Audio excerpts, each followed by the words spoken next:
Hi everyone. जैसे कि आपने हमारा पहले वाला वीडियो देखा ही होगा जो कि किसके ऊपर था, इंट्रोडक्शन ऑफ इलेक्ट्रॉनिक स्प्रेडशीट। और उससे आप ये जान गए होंगे कि इलेक्ट्रॉनिक स्प्रेडशीट होता क्या है आगे। यदि नहीं देखे हैं तो लिंक डिस्क्रिप्शन में आप देख सकते हैं। और अपना एक्सपीरियंस कमेंट बॉक्स में शेयर कीजिए जिससे हमें पता चले कि आप कितना समझे हैं। तो अरे कहना क्या चाहते हो। तो आगे बढ़ते हैं और आज का हमारा मेन टॉपिक है consolidating data. And consolidating data कैसे हम लोग क्रिएट करते हैं उसके स्टेप्स को भी देखेंगे। तो पहले हम लोग जानते हैं वर्कबुक है क्या।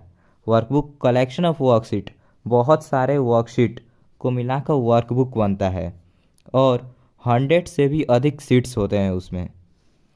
उसके बाद हमारा जो मेन टॉपिक है कंसोलिडेटिंग डेटा आज का, उसे पहले हम लोग पढ़ते हैं। तो कंसोलिडेटिंग डेटा का मतलब क्या है? It feature allow us to gather data from separate worksheets into a master worksheet. ये हमें वे फीचर देता है जो कि क्या करता है, बहुत सारे अलग अलग डेटास को लाता है। जैसे कि ये बहुत सारे अलग अलग डेटा से ये तीनों को मिलाकर एक बन जाए जिसे बोलते हैं मास्टर वर्कशीट। मास्टर वर्कशीट एक मास्टर वर्कशीट बन जाए उसी को बोलते हैं कंसोलिडेटिंग डेटा। एक और हम लोग देख सकते हैं definition. It is a process of collecting and integrating data. जैसे कि यहाँ पे प्रोसेस क्या हो रहा है, बहुत सारे इन्फॉर्मेशन को हम लोग कलेक्ट किए हैं और इंटीग्रेट कर रहे हैं, मतलब एक में मिल जुल कर वे सब लिखे गया है, मतलब मिला रहे हैं इन्फॉर्मेशन को हम लोग।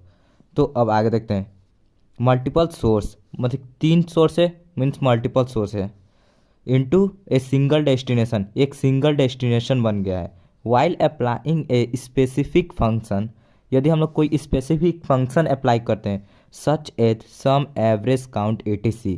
जैसे क्या हो सकते हैं, जोड़ सकते हैं, उसका एवरेज निकाल सकते हैं, और भी एक कर सकते हैं, काउंट कर सकते हैं, और भी एक्सेट्रा जो भी हम लोग कर सकते हैं उसमें वे करें। तो वे सब मिलाकर हमारा क्या प्रोसेस बताता है, consolidating data. Dating data consolidating data. और हम लोग आगे बढ़ते हैं कि अब इस स्टेप्स कैसे हैं कि ये कैसे क्रिएट होगा। तो मैंने आपके लिए एकदम शॉर्ट ट्रिक के साथ शॉर्ट स्टेप्स लाए हैं, एकदम छोटे छोटे स्टेप्स में। तो हमारा फर्स्ट स्टेप है, पहले हम लोग चाहें कितने स्टेप्स में हम लोग कंप्लीट करेंगे। हम लोग टोटल कितने स्टेप्स में, 14 स्टेप्स में कंप्लीट करेंगे। तो हम लोग अपना स्टेप्स चालू करते हैं। तो उनमें से हमारा फर्स्ट स्टेप है सेलेक्ट द सीट। जैसे कि हमारे पास बहुत सारे सीट्स थे यहाँ, तो इनमें से पहले हम लोग एक सिंगल सीट को सेलेक्ट करेंगे। उसके बाद उस सीट्स में हम लोग जानते हैं कि रोज़ और कॉलम्स भी होते हैं। तो और रोज़ और कॉलम्स मिलाकर एक सेल बनता है। एक रो एक कॉलम मिलकर, मतलब चार रोज एंड कॉलम्स मिलकर क्या बनाएगा, एक सेल बनाएगा। रोज और कॉलम्स मिलाकर सेल बनाते हैं। तो अब उसके बाद सेल को सेलेक्ट करेंगे सेकंड स्टेप में। और हमारा थर्ड स्टेप कहता है कि हमें डेटा टाइप जो है ऑन ड्रिवन उसको क्लिक करना है। और आफ्टर फोर्थ स्टेप में हम लोग क्या करेंगे, click the consolidate data button. Consolidate data जो बटन है उस पर क्लिक करेंगे in the data tools group, जो कि डेटा टूल्स ग्रुप में है।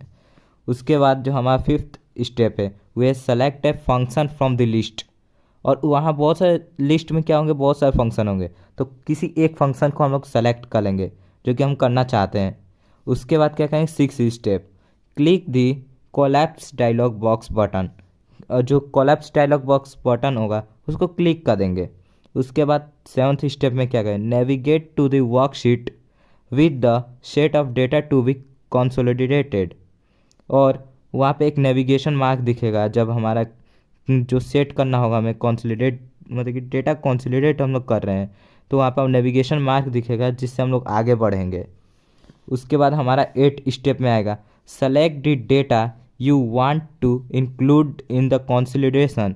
और उसके बाद आप सेलेक्ट हुए डेटा करेंगे जिसको आप चाहते हैं कंसोलिडेट करना। जैसे कि हमारे पास पहले क्या थे, ये तीन डेटास थे, तीन सीट्स था तो तीन डेटा है। तीनों डेटा को मिलाकर हम लोग कंसोलिडेट एक डेटा बनाया है।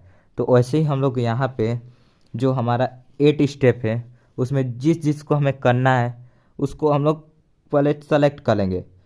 उसके बाद एक्सपेंड डायलॉग बॉक्स बटन, जो डायलॉग बॉक्स एक्सपेंड वाला है उसको क्लिक कर लेंगे। क्लिक दी ऐड बटन, उसके बाद ऐड बटन पे क्लिक करेंगे। 10th स्टेप कंप्लीट हो गया। अब 11th स्टेप पे क्या करेंगे कि अब हम लोग को सेम वही जो 6 से हम लोग ने किया है, कोलैप्स किया था डायलॉग बॉक्स में, वही 6 7 8 9 10 इसको बार बार रिपीट करना है। कितना बार करेंगे? जितना बार में आपका पूरा डेटा जो है वह पूरा कंसोलिडेट ऐड होना जाए, मतलब कि पूरा डेटा एक सिंगल सीट में आ ना जाए, तब तक हम लोग उसको ऐड करते रहेंगे। 6 से 10 स्टेप को रिपीट करते रहेंगे। फिर हमारा क्या आता है? Step 12, check the top rows labels and column labels. अब हम लोग क्या करेंगे? रोज लेवल्स और कॉलम लेवल्स को चेक करेंगे। आफ्टर स्टेप 13 आएगा, create links to source data, और हम लोग क्या क्रिएट करेंगे? Links to source data. और हमारा last step means at the last step 14, click the okay. Okay click करते ही हमारा कंसोलिडेट डेटा जो होगा वो हमारा रेडी हो जाएगा। और आप हमारा पिछली वीडियोस देखकर समझ जाइएगा कि क्या होता है इलेक्ट्रॉनिक स्प्रेडशीट, ताकि आपका ये भी डाउट ख़त्म हो जाए कि इलेक्ट्रॉनिक स्प्रेडशीट क्या होता है, कंसोलिडेटिंग डेटा क्या होता है। और हम लोग अब नेक्स्ट वीडियोस में हम मिलते हैं और जानेंगे वहाँ कि टोटल रोज और टोटल कॉलम्स कितने होते हैं, और ये भी हम लोग जानेंगे कि सब टोटल क्या होता है। हमारा नेक्स्ट टॉपिक सब टोटल पे ही होगा। और थैंक्स फॉर वाचिंग, एंड ऐसे ही स्टडीज़ वाले वीडियोस के लिए हमारे चैनल को सब्सक्राइब कर लें।